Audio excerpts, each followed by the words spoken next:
Sziasztok! Mutatok egy másik dolgot. 570 km-es autó. Váltom a kamerát. Történet a következő: gépi mosás.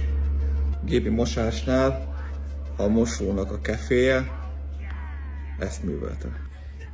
Középen még egy sáv, szélén még egy sáv.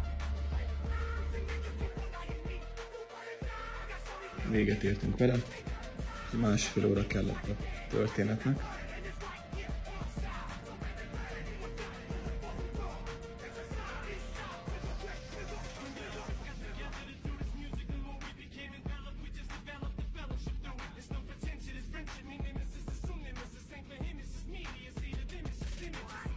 Nehéz észrevenni. Itt pici részem. Vékony, ahol a kefe kettő széle ért bele. Annyira minimális, amiben maradt.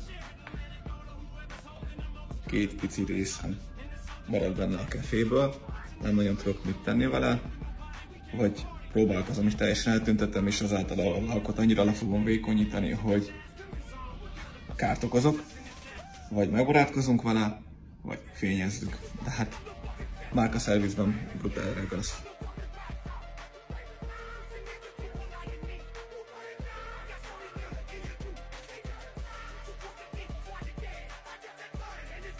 És a megfelelő zsírtalanítást követően a fényezést egy polimer alapú bevonattal zártuk, amely 6 hónapot azért tud védeni a karosszériának.